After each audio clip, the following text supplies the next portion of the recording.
तीन तिगाड़ा काम बिगाड़ा। तीन बहुओं के रवैये से सासू माँ बहुत परेशान थी। दरअसल बात ये थी कि तीनों बहुओं में किसी बात को लेकर अनबन हो गई थी। तब से ही तीनों एक दूसरे से मुंह फुलाए रहती थी। ना कोई सीधे मुंह किसी से बात करती, ना किसी का कहना मानती। पड़ोसी भी इस बात को जानते थे और जाने कैसे कैसे बातें भी करते। इसीलिए सासू माँ ने तीनों बहुओं को तुरंत अपने कमरे में बुलाया। मैं कई दिनों से देख रही हूँ, तुम तीनों अलग अलग सारे काम कर रही हो। ये सब नहीं चलेगा, तीनों को मिलकर ही काम करना पड़ेगा। सास की बात सुनकर एकदम से बड़ी बहू बोल उठती है। नहीं मम्मी जी, मैं इन दोनों के साथ कुछ नहीं कर सकती। मैं इस घर की बड़ी बहू हूँ, फिर भी ये मेरा कहना बिल्कुल भी नहीं मानती। अरे जेठानी जी, जानबूझकर मुझे डबल काम करवाती है आप। और छोटी मुझसे टेढ़े मुंह ही बात करती है। इन दोनों के बीच हमेशा सैंडविच बन जाती है मेरी, और मैं हमेशा आलू की तरह बीच में मसली जाती हूँ। मम्मी जी, इन दोनों को लगता है कि मैं छोटी हूँ तो इनके पैरों तले दब जाऊंगी, लेकिन नहीं, मेरा भी उतना ही अधिकार है जितना इन दोनों का है। बड़ी आई दोनों मेरी चुगली करने के लिए, मुझे क्या कम समझ रखा है।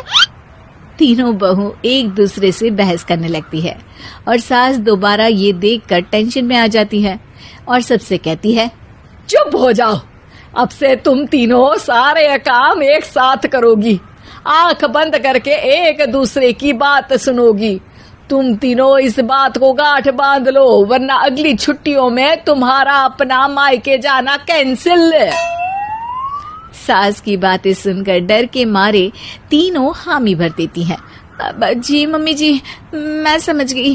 हाँ मम्मी जी, जैसा आप कहें। आप जो कहेंगी मैं वही करूंगी।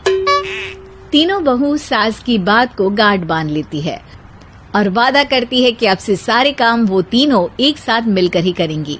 ये सब देखकर सास खुश हो जाती है और वहाँ से चली जाती है। नीचे जाकर वो देखती है कि घर में शर्मा जी आए हुए होते हैं। सास जोर से आवाज लगाकर कहती है, अरे बहू, जरा चाय बनाकर तो लाना, शर्मा जी आए हैं। सास की बात सुनकर तीनों बहू तुरंत किचन की ओर भागती है और चाय बनाना शुरू कर देती है। मुझे तो एकदम मसाले वाली कड़क चाय पसंद है, तो हम शर्मा जी के लिए मसाले वाली चाय ही बनाएंगे। अरे नहीं दीदी, गर्मी के मौसम में मसाला चाय कौन पीता है? मैं तो शर्मा जी के लिए इलायची वाली चाय ही बनाऊंगी। ये कैसी बात कर रही हैं आप दोनों? मेरी मम्मी ने सिखाया है कि मेहमान को ज्यादा दूध और शक्कर वाली चाय देनी चाहिए, वरना वो घर वालों को कंजूस समझते हैं। तो मैं तो शर्मा जी को ऐसी ही चाय दूंगी। तीनों बहुएं अपने अपने तरीके से चाय में शक्कर, मसाला, पत्ती सब डाल देती है। उबलने के बाद तीनों मिलकर चाय बाहर लेकर जाती है और शर्मा जी और सासू माँ को देती हैं। चाय पीने के बाद शर्मा जी सासू माँ को देखकर शर्मा जाते हैं और शर्मिंदा महसूस करते हैं कि आखिर उन्होंने चाय पीने के लिए हामी क्यों भरी। सासू माँ भी चाय पीना शुरू करती है और कहती हैं, अरे बहू, ये कैसी चाय बनाई है? चाय है या मीठे दूध की बासुंदी? हाँ, चाय अच्छी नहीं लगी क्या? कोई बात नहीं, हम पराठा बनाकर लाते हैं। चलो चलो अंदर। हाँ हाँ चलो। हाँ आती हूँ मैं भी। नहीं नहीं, मेरा पेट चाय ने ही चौपट कर दिया, वही काफी है। पराठे से पोपट नहीं करवाना, मैं तो चलता हूँ। शर्मा जी चुपचाप पतली गली से निकल जाते हैं। अगले दिन सास बहुओं से कहती है, अरे बहू, जाओ जाके ऊपर के गेस्ट हाउस की सफाई कर दो।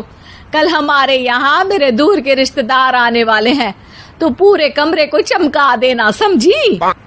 तीनों बहू सास की बात को मानकर ऊपर सफाई करने चली जाती हैं और तीनों कमरे की सफाई चालू कर देती है। बड़ी बहू मकड़ी के जाले साफ करती है, तो बीच वाली झाड़ू लगाना और छोटी वाली सर्फ डालकर जमीन धोना शुरू कर देती है।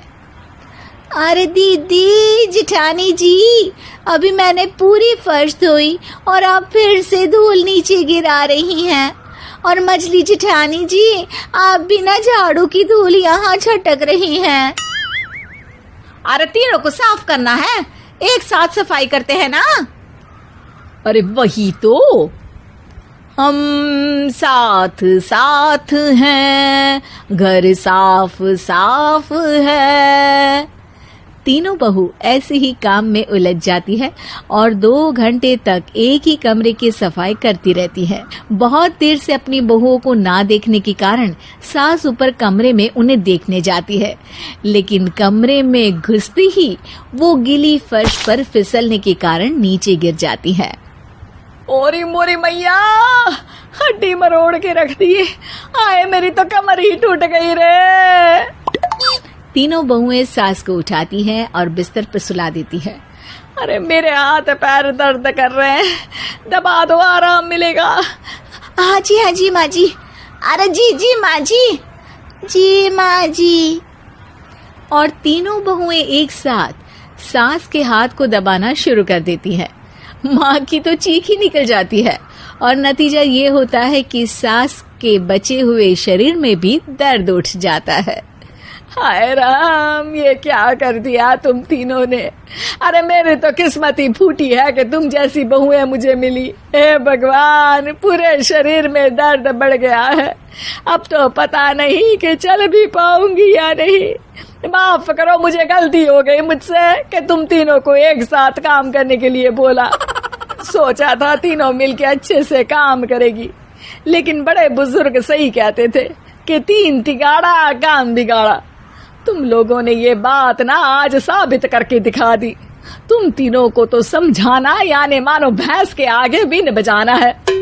तुम्हें अकेले अकेले काम करना है ना, तो अब से तुम अकेले ही अपना अपना काम करो। तीनों बहुएं वहां से जाने लगती है। अरे कहाँ जा रही हो? आप ही ने तो कहा कि अपना अपना काम करो, तो मुझे मुल्तानी मिट्टी लगानी है। अरे मुझे भी तो नेल पॉलिश लगानी है, मुझे ना मेहंदी लगानी है। सास अपना सर पीट लेती है और कहती है, अरे मुझे भी लगाना है कुछ। क्या माँ जी? क्या माँ जी? क्या माँ जी? तुम्हारे घर वालों को फोन तुम्हारी हरकतें बताने के लिए।